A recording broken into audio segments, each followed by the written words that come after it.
Welcome to Rick's Scale Model Fix, and today we're looking at Kinetic Models' new F104J Starfighter. It has decals for the Japanese Air Force only.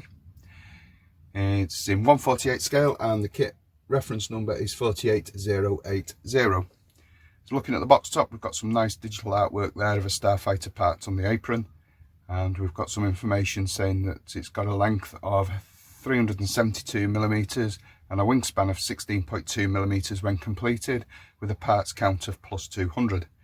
Retails in the UK for around £39.99.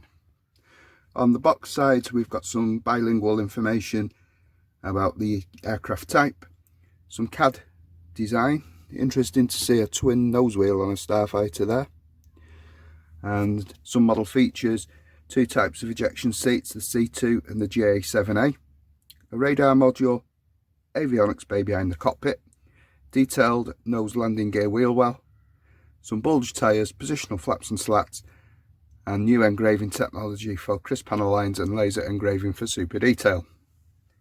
So without further ado, let's get the box top off, let's get it on the workbench, and let's have a look at the parts inside. So you join me at the cutting mat, and we've got the instruction booklet out of the Kinetic Starfighter. So we're just going to have a look through the instructions. So on the inside of the front cover, we've got a parts map, quickly followed by paint reference chart, and this gives a nice cross-reference sheet for Ammo MiG, Vallejo, Mr. Colour, Tamiya and Humbrol. So you should find it easy there finding a paint match. And also it's just noting there, for colour profile, please go to the Kinetic Model website and download the instructions.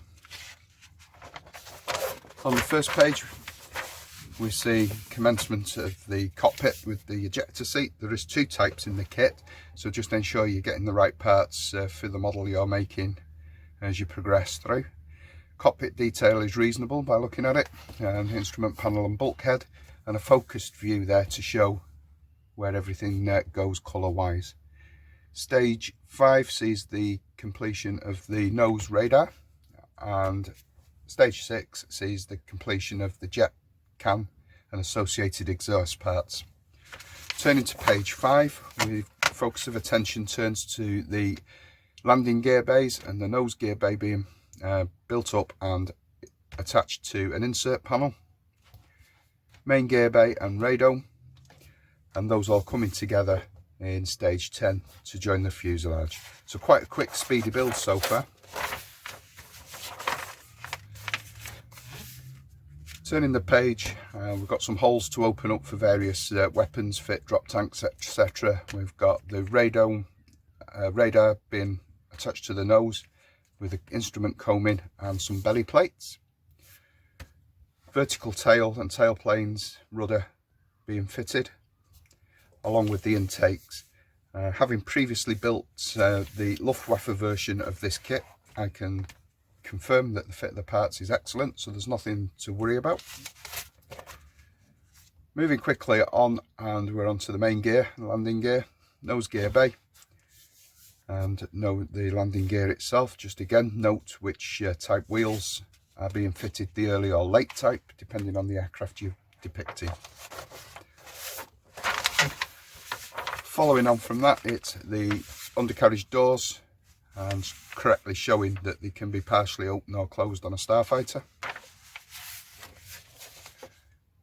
Ventral strake, arrestor hook and speed brakes. Now, I closed the speed brakes on my earlier example of the kit. The fit wasn't brilliant. The speed brakes clearly aren't made to be closed, but they do fit with a little work. Wings, flaps and slats can be posed, deployed or closed. Choose the required parts by simply snipping off the tabs there. Wings being attached to the fuselage, along with the option to have the rear deck covering the avionics bay open or closed. If you have it closed, then you don't need to add the internal detail, and the fit is reasonable. Canopy, open or closed. Some lovely canopy details in there, so it might be worth posing that open. Some photo etched for the various antennas and lamps and lenses, in clear parts, but probably glaze those with a little bit of crystal clear, to be honest. Final page before we get to the painting diagrams of the wing tip tanks and some sidewinders, and showing where they actually fit. So turning the page, finally we've got a couple of examples of Japanese Starfighters, one in overall natural metal and one in camouflage. So all in all, the build looks really promising.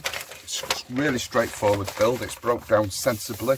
So let's have a look at the parts. Clear parts are well moulded, and we've got a front windscreen, the section behind the canopy and the open or closed canopy section there. The parts look to be superbly moulded with some really fine rivet detail on the canopy frames, so they should look good, carefully masked and painted. So this is sprue A, which contains the fuselage sides and the main airframe parts, the wings and the intakes. For anybody that's seen some of the older Kinetic kits, this is miles away from what we've seen in the past. This is certainly up there with Tamiya and Hasegawa. The panel lines are really restrained, really fine and in scale, and the whole airframe is not adorned with rivets like the Hasegawa kit is, giving a more true to life representation. So the parts are well moulded, there's no flash, there's no sort of mould defects or anything like that, there's no short shots, all the parts look to be crisp. On the blind side, there's some details for the inside of the fuselage and the cockpit area. There's some ejector pin marks, some of which will need sanding down just to aid the fit, especially with the wings, with them being quite thin. And the detail on the undercarriage gear doors is quite nice as well.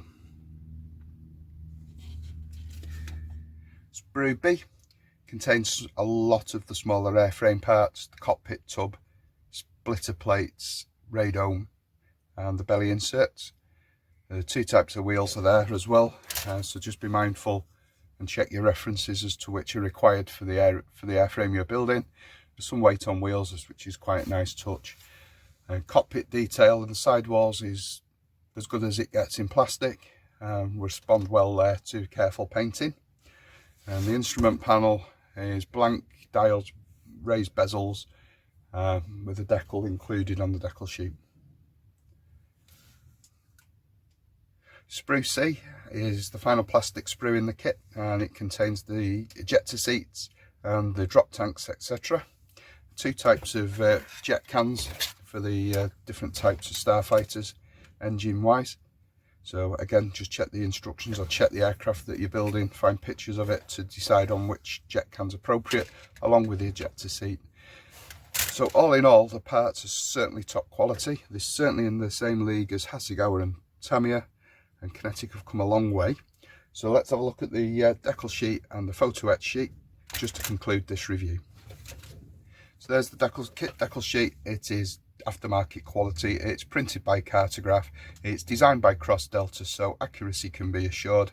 They look absolutely perfect print wise, colours look really good, and no doubt they'll be a pleasure to use.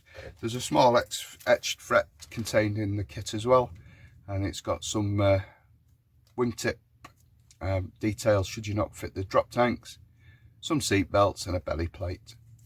So that's the review of the Kinetic F104J. It will be the next video build on the channel. So thank you for following and thanks for watching. Until next time, please take care.